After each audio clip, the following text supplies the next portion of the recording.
para po maipahatid din sa mga tao na he is not and will never be a weak leader. Morning. May we just get your reaction on the recent pronouncement of Vice President Sara Duterte that in an indignation rally in Cebu, she said na may karapatan ng mga Pilipino na magalit sa gobyerno, ma'am? Unang-una, nakakalungkot po na mula sa pangalawang pinakamataas na leader ng bansa ay mukha pang nag-i-encourage siya sa mga tao na magalit sa gobyerno. Nung nalaman po ito ng Pangulo ay wala po siyang naging reaksyon dito dahil hindi nga po ito dapat nanggagaling sa pangalawang pinakamataas na leader ng bansa. Ang tanong lamang po, nung panahon ba ng kanyang ama, nagsabi din po ba siya na maaari po kayong magalit? Lalo na po, nung ang kanyang ama ay nabansagan at nabigyan po at kinilala bilang most corrupt noong 2017. Matatandaan niyo po ba yun? Alam ko. Noong 2016 ay runner-up lamang ang Pangulo. Ito. Noong 2016, runner-up lang si Pangulo bilang most corrupt. Siya ay kinilala ng Organized Crime and Corruption Reporting Project. Pero noong 2017 ay nag-level up si dating Pangulong Duterte at siya na po yung naging awardee at kinilala ng People of the Year being the most corrupt. At inamin din naman po niya sa kanyang statement ni Pangulong Duterte na siya ay corrupt at siya ay nagnakaw. Pero naubos na nga lang. Kaya natatandaan niyo po ba yun? Because meron pa po ako ditong statement niyan. Okay? So, ang tanong lamang natin, yun ba ay hindi niya man lang nasabi na dapat na merong karapatan ang taong magalit. And at the same time, wala po tayong nadinig sa Pangulo kahit ano pa ang naging di umanong anomalya ng DepEd sa pamumuno ni VP Sara. Lalong-lalo na nung nasayang ang pondo sa mga pagkain na bulok lang na intended sana sa mga estudyante, lalong-lalo sa mga maralagang estudyante. So being the Vice President, siya bilang Vice President, mas maganda po sana kung siya ay mag-encourage sa mga tao na makipagtulungan lang instead of having this feeling of hatred against the government. Mas maganda po na sabay-sabay sana tayong umangat kaysa sa may mga ibang tao na gustong magpabagsak ng gobyerno. She's arguing that it's part of freedom of expression. Yes, wala po tayong masasabi kung kanyang ine-express ang kanyang damdamin. Pero bakit naman ngayon lang? Mas marami naman din pong nangyari nung panahon ng kanyang ama. So parang ang pag-encourage po ba niya na magalit ang tao, meron po ba itong link tuon sa sinasabing destabilization? At pinapatok ko ng palagi na ang taong bayan ay dapat nang kumilos laban sa gobyerno. Ma'am, nabanggit niyo po kanina wala pong reaksyon si Presidente. So nakakausap niyo po ba siya tungkol sa mga ganitong pag may banat po yung mga Dutertes against him? Tinanong po natin yan sa PCO na nakipag-usap kay Pangulo dahil tinanong natin, definitely alam natin na ito ay magiging issue.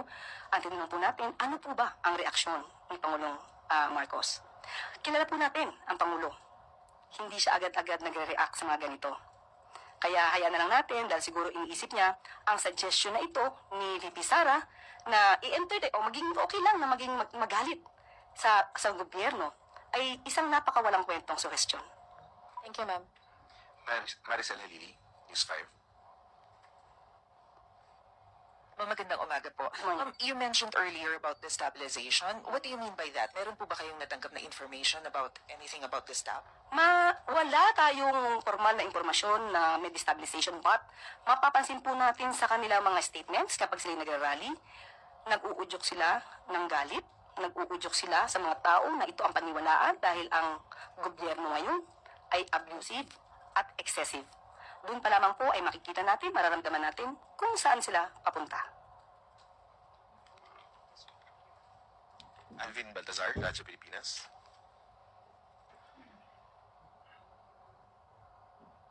Kasi follow-up lang po doon sa issue. Yung bang ganung mga pronouncement, statement, being a lawyer, Yusek, pwedeng ma-classify as inciting to sedition? Ang alin po doon? Yung magagalit? Hindi pa po. Maybe one step towards that, pero hindi pa po. Salamat po, Yusek. Samuel Benilla, Business Mayor. Good morning, ma'am. Mention po nila na mas gusto po nila sana na si Vice President Sara Duterte na mag-focus on doon sa mga statements na makakatulong productives for the government. Pero si President Marcos po, in his campaign rallies, nag-issue rin po siya ng mga criticisms from dun sa previous administration na parang against dun sa nakaraang president. Hindi po ba na dapat same na kung gusto ng unity ng Malacanang na statement of unity from Vice President Sara Duterte, should that policy also apply to President Marcos? Tandaan natin, kung mapapansin ninyo at kung matatandaan ninyo, ang mga binanggit sa una kick-off rally ng Pangulo ay naaayon naman sa records. Naaayon naman sa pangyayari. At ang isa sa pinag-usapan na natin to, ang tingin natin sa isa sa nag-trigger ay yung patungkol sa nagde-deliver na suka. Tandaan nga natin, inuulit ko, hindi po walang pinangalanan ang Pangulo dito. At nung sila ay sumagot muli, hindi po ba karapat-dapat din na sumagot ang Pangulo na nang aayon din naman po sa kanyang mga records, sa kanyang mga naobserbahan. Hindi lamang po kasi dapat ang ibang partido o ibang tao ang maaari magsalita patungkol dito. Karapatan din po ng Pangulo na magsalita kung ano po yung kanyang damdamin. Ito naman din po ay para mapakita sa tao kung ano ba yung katotohanan. Mahirap po na yung isang party lang ang sumusuntok. Kailangan din po tayong sumangga. Tapos, on another matter, ma'am, recently nakipag-meeting po si First Lady Lisa Marcos dun sa some cabinet officials regarding sa preparation po for the ASEAN Summit. Ano na po yung update dun sa preparation ng government for the ASEAN Summit? May budget na po pala? Or para dun sa 2026? Actually, pinag-uusapan pa po yan. Nakausap ko po kanina. Yung mga naghahanda. Sa media affairs lang po tayo, ha?